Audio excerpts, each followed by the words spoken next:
Sharks spiraled up and tested the heart. So in the dream, I was standing at the shore of the sea, and this huge shark was trying to eat me.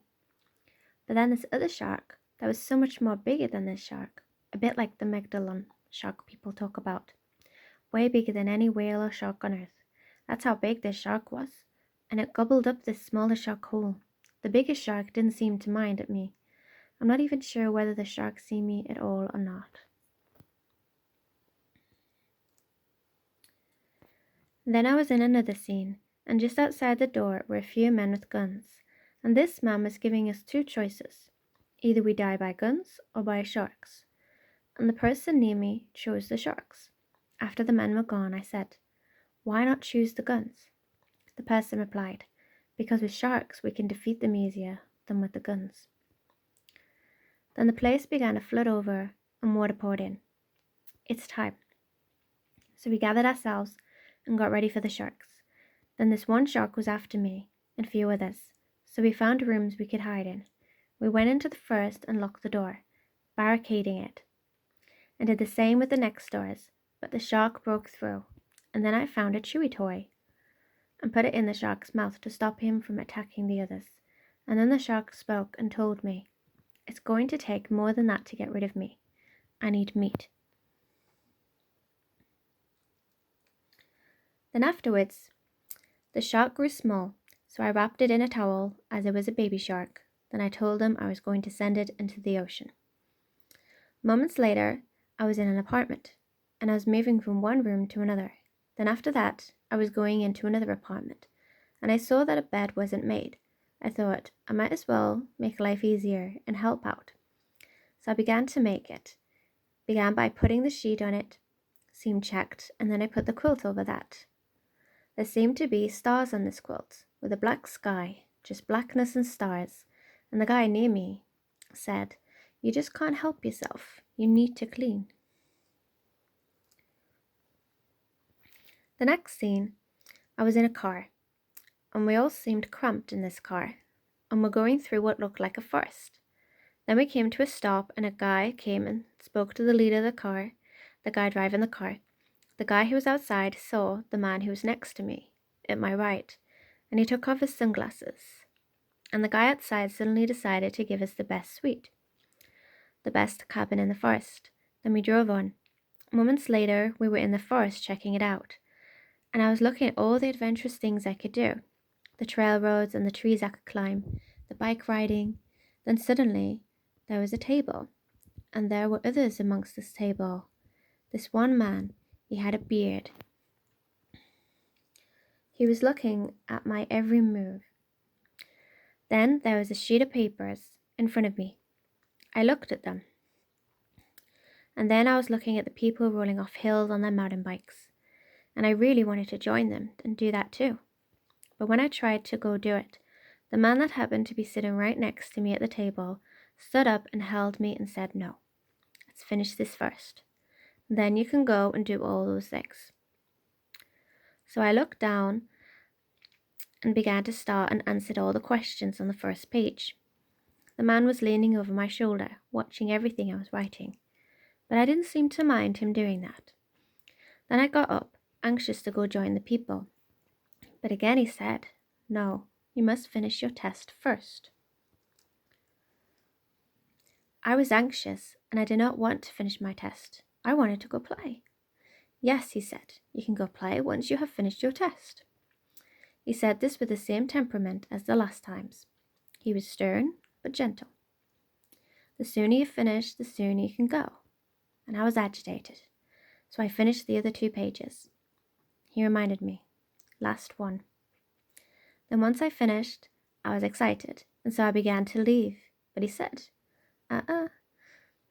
Wait, I need to grade them now." I was very anxious. I began twitching in my seat. Then finally he spoke. "You have a perfect score, but you lack in focus." "But I always lack in focus. You know that's how my brain processes things." "Yes, but what your flesh cannot do, your spirit will flourish in." Then we were in the throne room, and I began to focus. I tried with all my might to focus on just Yeshua. Just looking at him, things began to get into my mind, like the state of the world and memories, and I lost focus again. So I pulled myself and focused my mind again on Yeshua, looking into his eyes and seeing infinity and the Father's light. I focused on those things for a long time, and when I did it for so long, I was able to achieve it. With the help of God's Spirit, I was able to succeed.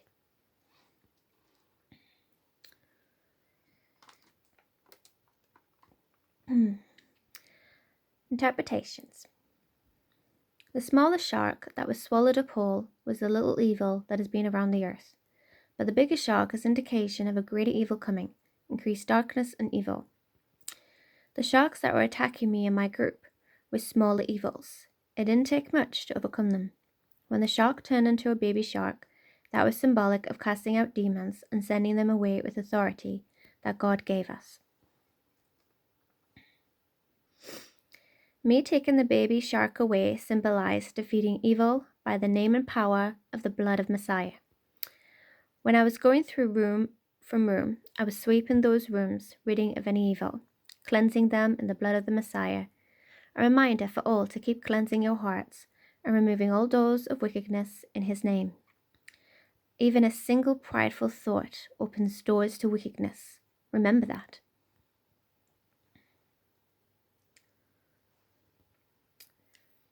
As I was making the bed and noticed the quilt was of stars and blackness, I was reminded of a scripture in Revelation 6:14, where the sky receded like a scroll being rolled up.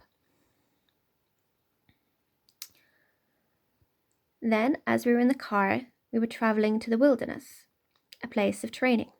The man whom wore the sunglasses, that was Yeshua, whom is always with us. I was reminded of another scripture. But you have come to Mount Zion, to the city of the living God, the heavenly Jerusalem. You have come to thousands upon thousands of angels in joyful assembly, to the church of the firstborn whose names are written in heaven.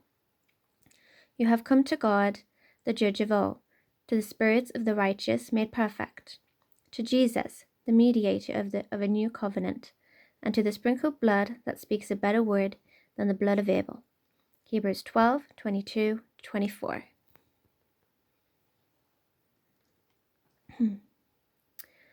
When the man outside saw who the man was in the sunglasses, gave us the best cabin. This is symbolic of the Father's riches. The people on the table are people who have already undergone their training, their testings, and have passed too. The testing was a test of my heart, and all the questions were questions of purity and of all sorts of matters concerning our faith and where our hearts lie. When I was anxious to go with the other people, that was me being anxious to go home, heaven. I was missing my relatives that have already gone there, and I was wanting to see them very badly. I could only focus on that instead of focusing on Yeshua.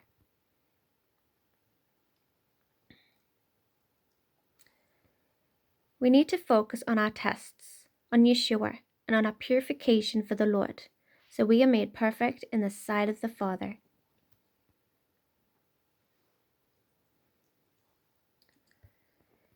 See to it that you do not refuse him who speaks.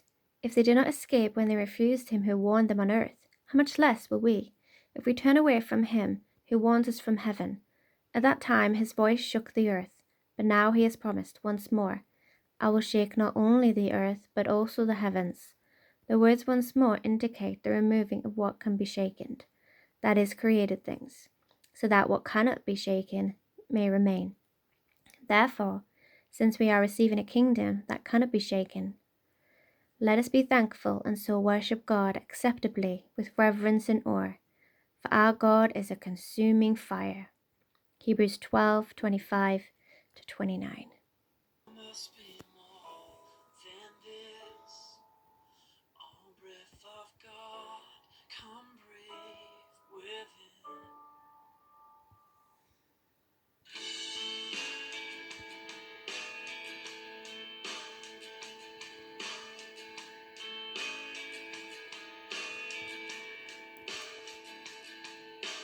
There must be more than this.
us with power from on high.